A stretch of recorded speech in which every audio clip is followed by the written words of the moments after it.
오늘은 사사기 3장 14절에서 23절까지의 말씀을 가지고 안중근 의사는 지금 천국에 있을까라는 제목으로 하나님의 은혜를 함께 나누도록 하겠습니다. 성도님들께 양해를 구할 것은 제가 업무차 지금 영국 런던에 팔머스 라지 스위스 카티지라는 호스텔에 머물고 있습니다. 오늘 주일이라 부득이 아무런 방송 장비도 없이 제 휴대폰 동영상으로 촬영을 해서 설교를 올려오니 많이 부족하지만은 전하는 메시지만 하나님의 말씀으로 받아들이시면 좋겠습니다. 오늘의 이 설교를 정하게 된 것은 아시다시피 지금 호국 현충의 달을 저희는 맞이하고 있습니다. 6월은 아무래도 나라를 위해서 순국하신 분들, 장렬하게 산화하신 분들을 기리는 달인데요. 우리 크리스찬들이 지금 가장 큰 문제 중에 하나가 이 지상의 나라와 하나님 나라가 다르다고 생각하는 그러한 좀 경향들이 있습니다. 왜냐하면 이 지상의 나라도 궁극적으로는 하나님 나라가 땅에 연장되는 것입니다. 그렇기 때문에 우리 크리스천 성도님들은 이 땅에 살아있는 동안 하나님의 나라를 이 땅에 확장하기 위해서 애국하는 것은 당연한 것입니다. 그럼에도 불구하고 많은 성도님들이 이 부분에 대해서 놓치고 있는 것이 있기 때문에 오늘 제가 여러분들한테 이 본문 말씀을 정하게 된 것입니다. 이런 대표적으로 나라를 잃고 우리가 아주 신앙적으로 핍박받았던 가장 극심한 예가 일제에 의한 신사참배이죠. 일제는 악랄하게도 자신들의 그 국가신앙 신도라고 합니다. 이 신도는 일본 황실의 시조신인 아마테라스 오미카미, 즉 천조 대신을 섬기는 일본의 토착적인 그런 국수적 신앙입니다. 일제는 이 토착 신앙으로 전 국민을 통일하고 심지어는 식민지에 있는 모든 그러한 국민들까지도 자기네 신앙 체계에 받아들여서 이것을 강요함으로 말미암아 국가의 통치를 용이하게 하고자 하는 그러한 최악의 우상화 정책을 썼습니다. 일제는 우리 한국의 그때 대한 제국이 이제 망하고 난 그 다음이죠. 일제는 우리나라에 한 개 면에 한 개 신사를 세워서 약 1,000개의 신사를 전국에 세웠습니다. 그리고 자기들의 신인 이 아마테라스 오미카미와 또 천황을 숭배하도록 강요했습니다. 아시다시피 아마테라스 오미카미는 태양신으로 여겨집니다. 이 일제 신사 참배가 시작된 뒤로 1930년대에 우리 기독교 크리스찬들은 매우 극렬하게 반대를 했는데요. 특히 1935년 11월에 평양 기독교계의 사립학교장들이 모여서 우리는 신사 참배를 할 수가 없다. 우리는 하나님을 섬기는 사람이고 하나님은 우상 숭배를 금지하고 있기 때문에 우리는 더 이상은 이러한 일제의 그 신사 참배 정책에 찬동할 수 없다고 일제히 거부를 했습니다.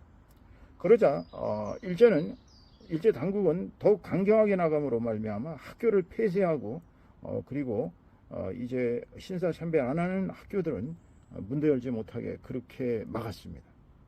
그러자 상당수의 학교들이 어쩔 수 없이 일제의 신사 참배에 순응하게 된 것입니다. 명분은 국가가 그냥 의례적으로 하는 거니까 그냥 의례적으로 하자. 이러면서 이제 전국의 교회들도 이제 신사참배에 대부분이 동참했는데요. 신사참배를 끝까지 반대하는 전국적인 또 운동이 형성되었습니다. 특별히 만주의 최권능 목사님과 평양의 주기철 목사님, 마산의 한상동 목사님, 그리고 목포의 애양원의 손양원 목사님 등은 전국적인 이런 신사참배 반대 운동을 벌이면서 순교를 당하시거나 또는 투옥당하면서 고문을 받고 그럼으로써 매우 몸이 허약해지는 그러한 사태를 빚었지만 그분들은 끝까지 저항하셨습니다. 이렇게 저항의 끝에 이제 일제가 이 땅에서 쫓겨나고 우리가 나라를 세우게 되자 이제 교회들도 이제 정신을 차려서 신사참배를 한 것을 참회하고 그렇게 새롭게 시작해야 되는데, 이제 신사참배를 했던 교회들과 또 신사참배를 하지 않았던 교회들이 서로 대립하면서 그렇게 또 기독교계가 분열이 되었었습니다. 당시에 신사참배에 저항했던 그러한 세력들이 모여서 이제 고신이라는 또 장로교 교단을 만들었고요. 또 그들은 지금까지도 그것을 매우 긍지로 여기고 있습니다. 당연한 것이죠. 그러나 이렇게 봤을 때 신사참배를 반대한 것은 결국은 일제에 반대하는 것이고, 그것은 하나님 나라의 확장에 반대되는 것이기 때문에 우리는 그때 당시에 이런 운동이 전부 애국운동으로 승화시킬 수 있었습니다. 오늘날도 이 애국운동은 결코 성도가 피할 일이 아니라 하나님의 나라의 의와 그 영역을 확장하기 위해서는 반드시 펼쳐나가야 할 사명인 것입니다. 지금 오늘날 대한민국 교회 어딜 가든지 이제는 통일 선교를 본격적으로 이 시민들이 해야 될 때가 됐다. 이제 시민들이 일어날 때가 됐다라고 외침소리가 전국에 일어나고 있습니다. 이러한 시점에서 우리는 위국 헌신의 그러한 위대한 순국을 했던 안중근 의사의 정신을 되돌아보고 그가 과연 하나님 나라에 들어갔는가, 이것을 성경적인 관점에서 알아보고자 하는 것입니다. 자, 그러면 이제 오늘의 본문 말씀을 좀 해석을 해보고자 합니다. 이 오늘의 본문 말씀은 애굽에서 탈출하고 가나안에 정착하기 시작한 이스라엘 자손들이 이제 여호수아가 사망한 뒤로, 그 뒤로부터 이제 여호와 하나님을 버리고 바알과 아세라 여신들을 섬기면서 영적으로 부패가 시작됩니다. 하나님께서는 영적인 간음이라고 그들을 매우 혼을 내셨는데요. 하나님께서는 그들을 징계하시기 위해서 이방 통치자들의 철권 통치에 넘겨버리십니다. 그러자 이제 갈렙의 아우 그니스의 아들인 온니엘에게 하나님의 영이 임하십니다. 그가 사사가 되었고요. 그래서 메소포타미아 왕 구산 리사다임을 8년 동안의 그 압제 속에서 이제 이스라엘 사람들을 구원하게 되는 것입니다. 이 온니엘 때문에 이스라엘 땅에는 약 40년간 평화가 주어졌습니다. 그러나 평화가 또 40년간 계속되자 이스라엘 백성들은 다시 또 하나님 목전에 악을 행하여서 하나님께서는 그들을 징계하시기 위해서 모압왕 에글론을 강성하게 하셨습니다. 모압왕은 이스라엘 백성들을 몹시 괴롭히고 그들을 아주 강권 통치를 했습니다. 그들의 압제가 너무나도 계속되자 약 18회, 즉 18년 동안을 계속하자 이스라엘 백성들은 견디다 못해 이제는 다시 또 돌아와서 하나님께 울부짖으며 기도를 하게 된 것입니다. 이때 베냐민 사람 게라의 아들인 왼손잡이 에훗이라는 사람이 이제 하나님의 영이 그에게 임하기 시작합니다. 그가 이제 모압왕 에글론에게 공물을 바치기로 할 때 그는 넓적다리에다가 이제 한 규빗, 즉 45cm 정도 되는 그러한 날카로운 양날선 검을 가지고 이제 넓적다리에 칼을 숨기고 이제 에글론 왕에게 공물을 바치고 나서 이제 다시 나갔다가 돌아오면서 하나님의 말씀을 전할 게 있다고라고 얘기하면서 에글론 왕을 단독 면접합니다. 당시에 그들의 전통은 이제 왕이 허락하기 전에는 누구도 무기를 가지고 그 방에 들어올 수가 없기 때문에 이 에글론 왕이 혼자 있을 때 이제 이 에훗은 그와 대담하는 척하다가 그 넓적다리의 칼을 왼손잡이니까 오른쪽 넓적다리에 있는 칼을 빼서 그의 배를 찔러 가지고 그를 죽이게 됩니다. 에글론 왕이 암살당하고 그는 이제 문을 닫고 현관을 나가서 이제 전국에 있는 이스라엘 사람들에게 나팔을 불어서 그들을 규합합니다.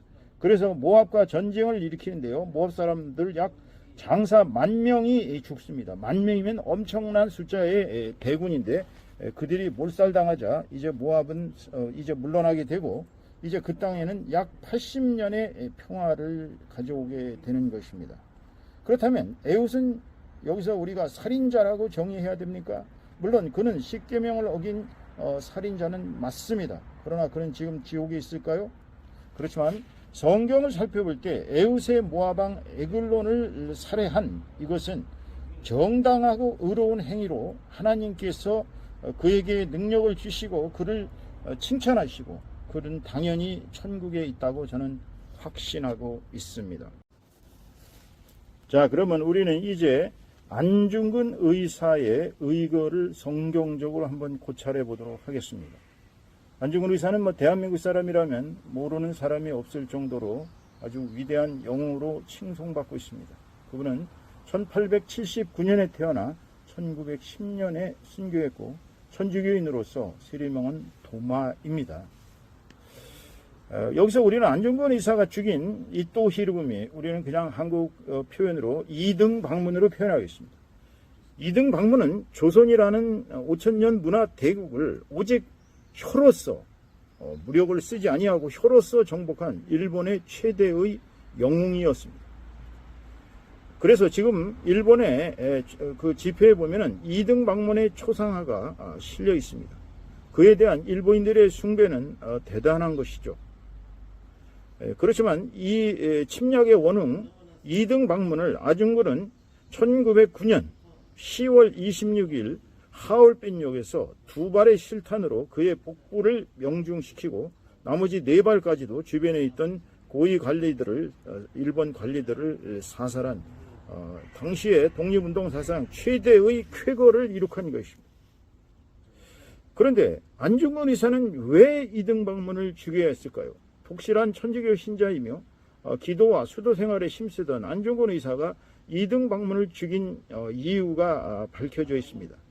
이것은 우리가 알고 있는 그러한 죄악보다 조금 더 상세한 것으로서 약 179년의 역사를 가졌던 당시에 싱가포르의 스트레이트 타임즈에 실렸던 기사인 것입니다. 영문으로 정확하게 안중근 의사가 이토 히로부미를 죽인 죄악을 15가지로 정리했습니다. 첫째, 명성 황후를 시해한 죄. 둘째, 한국을 보호국으로 만든 죄.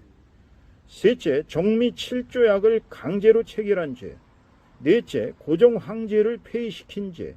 다섯 번째, 한국 군대를 해산한 죄. 여섯 번째, 무고한 사람들, 특별히 의병대학 사람을 무참하게 수십만 명을 학살한 죄. 한국인의 권리를 박탈하고 일본인의 노예로 만든 죄. 한국의 교과서들을 불태우고 일본의 교과서를 강제로 가리킨 죄죠. 아홉 번째, 한국인들을 신문에 기여하지 못하게 한 죄. 열 번째, 일본계인 제1은행 지폐를 강제로 사용하게 함으로 말미암아 엄청난 국채를 지게 만든 죄죠. 11번째, 한국이 300만 파운드의 빚을 지게 만든 죄. 12번째, 동양의 평화를 깨트리고 동양을 전쟁의 참화로 몰아넣은 죄. 13번째로 한국에 대한 일본의 보호정책을 호도한 죄인 것입니다. 14번째로 일본 천황의 아버지인 고메이 천황을 죽인 죄, 암살을 했죠. 15번째로 일본과 세계를 속이고 일본이 마치 동양의 평화를 위하고 한국을 보호해서 한국을 잘 살게 한다는 식으로 속여가지고 한국을 식민지로 만든 그런 죄가 있습니다. 이 15가지의 죄를 본다면 이 중에 하나만 가지고도 이토 히로부미는 죽어야 하는 것입니다. 그렇다면 과연 안 의사가 2등 방문을 사살한 것이 성경적인 것입니까?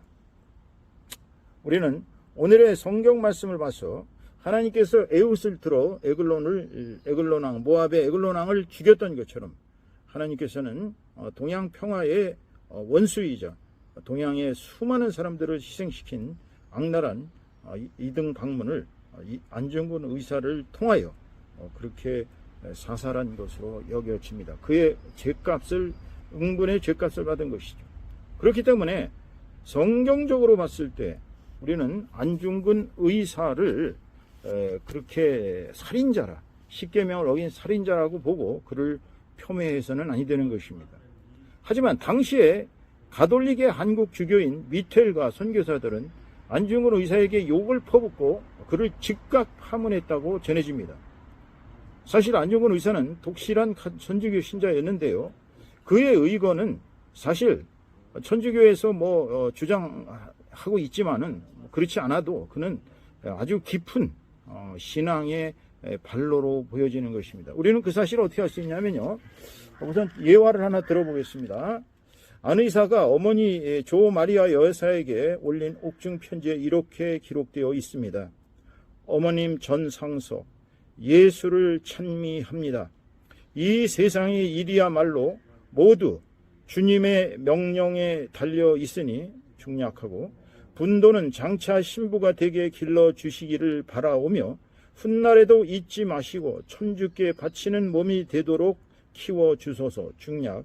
이 밖에도 드릴 말씀이 많사오나 훗날 천상에서 기쁘게 만나 배울 때 다른 말씀은 드리겠습니다. 위아래 여러분께 인사를 드리지 못하오니 신앙을 열심히 지키셔서 훗날 천당에서 기쁘게 만나 뵙겠다고 전해주시기 바랍니다. 아들 도마 올림. 참 눈물 나는 편지입니다. 예화 2입니다. 빌렘 신부에게 사형장에서 전한 유언입니다. 나는 천국에 가서 또한 마땅히 우리나라의 회복을 위하여 힘쓸 것이다. 대한독립의 소리가 천국에 들려오면 나는 마땅히 춤추며 만세를 부를 것이다. 라고 유언을 남기고 그는 3분간 기도한 후 사형대에 올라가 동양평화 만세라고 외치면서 순국 또는 순교의 길을 가게 된 것입니다. 지금까지 살펴본 모든 것을 종합해서 오늘의 설교의 결론을 내겠습니다. 안중근 의사의 2등 방문 사살은 대한의 독립과 동양평화를 위한 의거로서 하나님의 공의를 실천한 것입니다. 그는 모세의 십계명을 어긴 살인자가 아닙니다. 그는 대한의 군인으로서 적의 수계 중 하나인 2등 방문을 사살한 것이므로 그의 행동과 의도는 정의로운 것입니다. 오늘 본문의 애후처럼 안중근 의사의 그 쾌거는 하나님께서 만고의 흉적 2등 방문을 주의라고 명하신 것으로서 그는 하나님의 도구였습니다. 그렇다면 안중근 의사는 당연히 천국에 계시며 우리에게 오늘날 당면한 조국과 민족의 통일을 위해서 우리가 힘쓰라고 격려하고 계실 것입니다. 아직도 우리 민족은 반쪽짜리 독립만 하고 남과 북이 갈라져서 지금 매우 서로를 증오하며 지금 전쟁 일본 직전까지 가는 어리석은 짓들을 저지르고 있습니다. 여러분, 안중근 의사가 왜 그러한 정말 엄청난 쾌거를 이루시고 이거를 통해서 우리 대한민국 국민들에게 말씀하시겠습니까? 그것은 바로 우리 크리스찬 성도들은 이제 하나님을 믿고 또 이 땅에 살아남아 있는 동안 조국과 민족을 위해서 일신을 바칠 수 있는 그러한 길을 가야 한다는 것을 몸으로 실천해 보인 것입니다. 크리스찬들은 결코 이 나라의 일에 무심해서는 아니 됩니다.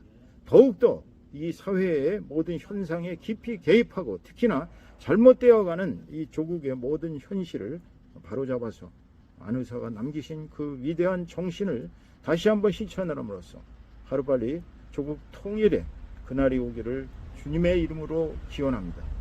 여러분들, 저와 여러분 모두가 다 함께 이 안의사의 정신을 살려서 천국에 가는 그날까지 이 나라의 민족의 통일가업을 위해서 힘쓸 것을 기원하면서 이 설교 말씀을 마치겠습니다. 여러분 감사합니다. 다시 한국에 돌아가서 인사 올리도록 하겠습니다. 감사합니다.